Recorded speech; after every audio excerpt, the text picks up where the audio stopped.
Hi, I'm Alan. I'm here with James Clarendon, a programmer from Redfly Studios. And what's the game we're looking at here? We're looking at Ghostbusters, the video game for the Wii. And what makes this different from the Xbox PS3 version? Well, obviously you can see that there's a difference in the art style.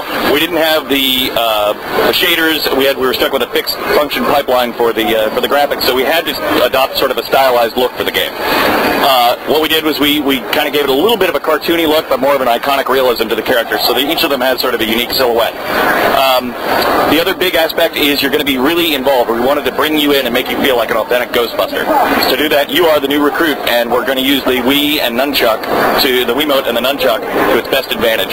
You'll notice here, obviously you've got a natural fit with the PROTON beam being your Wii remote.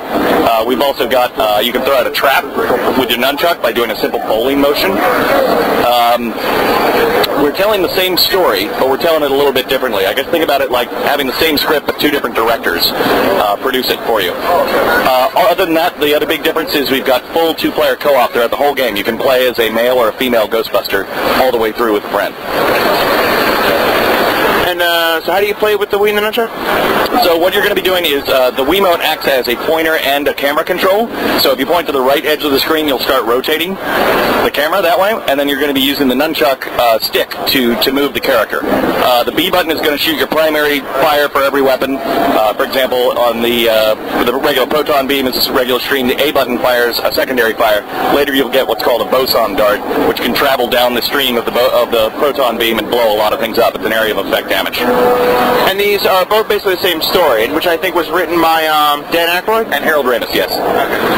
And so do we get to fight the Marshmallow Man in this one? You get to fight the Marshmallow Man. Everybody up here, I can say we will be fighting. So you'll be fighting, you'll actually be recapturing Slimer, and you're going to be re-meeting... No, this guy's actually just about to get to meeting the librarian here. Oh. So the 360 and PS3 version is done by Terminal Reality in Dallas, Texas. I work for Redfly Studio, which is based out of Austin, Texas. And so, again, and Atari wanted to make sure that the Wii version was its own thing.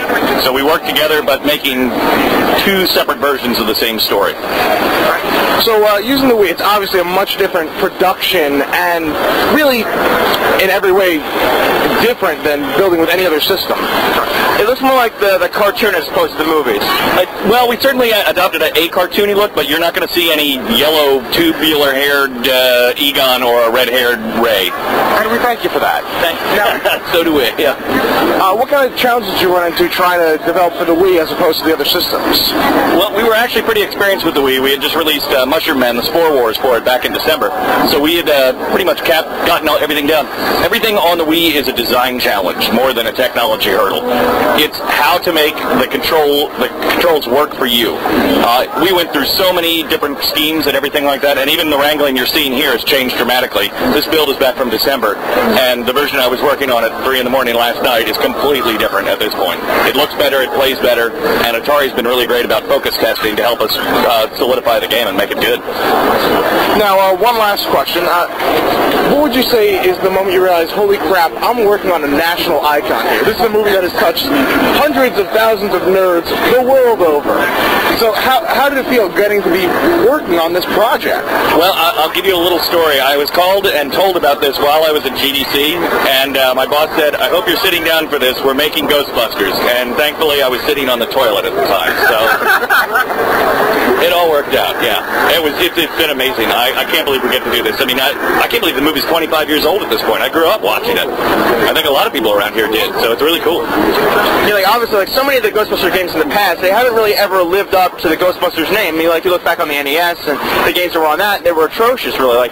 And you think like this is really going to bring it up, and like we're really going to like be able to tell a story, and like it's going to be a great game finally after all these years. Totally. And I got to take issue with you because I do think the Sega Master System version of the original Activision Ghostbusters was pretty good. It was a business simulation, but it never brought you into the fantasy of being a Ghostbuster. Even the Genesis version didn't do it justice. This one, you are with the Ghostbusters. You're hanging out with them. It was one of the reasons we decided to put you in as a rookie. So it's a cipher. It's you. And we're trying to make that fantasy as real as possible. And the best way to make that fantasy real is having Harold Ramis and Dan Aykroyd writing the script. Now, another thing about the story is, like, they're sort of bringing back the villain from the first one. Not so much the villain, but like the asshole lawyer type guy that they sort of brought him back for the third film. The third game, which is basically the third film. Yeah, well, we have Walter Peck. If you'll notice, while the guy is running through blasting things, there's a dollar counter that's going up. And that is going to be the bill handed to Walter Peck at the end of every level. So you're going to get assigned a title based on how much damage you did. Everything from being a hall monitor down to being a walking liability or walking lawsuit. So in the two-player version, you're going to be competing to see who can rack up the most damage and who can get the funniest title, and who can make Walter Peck the angriest, I guess. Yeah. Which is the goal for just about everyone here. Yeah, really. They've seen Ghostbusters. Yeah. But just again, what would you say is, you've made this game? I know you can't tell us too much, but what would you say is your favorite battle or scene in this game? As watching, I know you can't see on the radio, but it does play like a movie. Absolutely, and I can't give anything away because my favorite battle is one of the levels that has not been announced yet.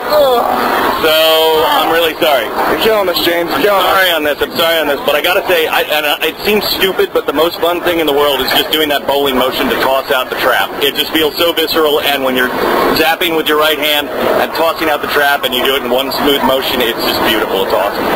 Thank you very much, James. Yeah, thank you. This is James from Atari. This is Vin. This is Al from Brave Gamer. And we're signing off. Thank you very much. Yeah, thank you, guys. Sorry for singing. Yeah, we sent to the Riddick room. I have to ask, why does it smell like 50,000 asses in there? Because it's a very condensed space, and there have been 50,000 asses in there, sir. It is quite possibly the most rank-smelling room I've been in. Is that a roll on a Mega Man? That is a roll on a Mega Man. That's awesome. There's Cobra. Yeah, Cobra Commander.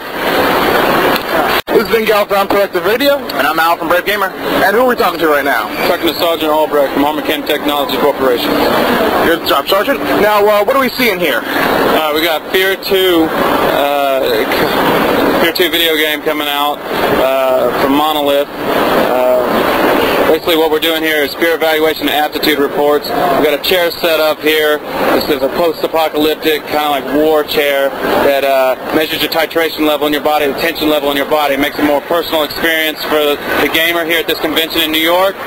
And everybody leaves with a peer evaluation as well as booklet, kind of bringing them up to speed as far as the character analysis and the story goes for this Fear 2, following the same storyline as Fear 1.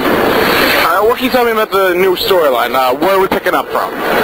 Well, we're picking up from basically Alma is just enraged. She's older. She's grown from a child in this third dimension, kind of slipping in and out of this world.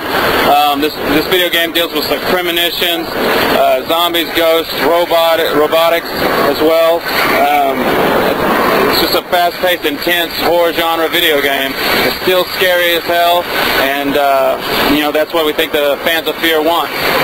It is, and that was the real draw of it before. It was the fact that it didn't play like other games. You were actually feeling a sense of fear, not from the character itself, but from you. It's dark, it's a freaky-ass game. Absolutely, and that's the thing, you kind of get entrapped in the game. The music and sound effects kind of draw you in. It just creates that atmosphere. You never know what's going to happen. It's completely unaware of itself as you go through the game. People trying to attack you as you go through the game. They have to see you or hear you. So, are there any new enemies in the game that were not in the previous title? That's to be known. You got to get the game. It comes out February 15th, this upcoming Tuesday. All right, thank you very much, Sergeant. No problem. Thank you, sir.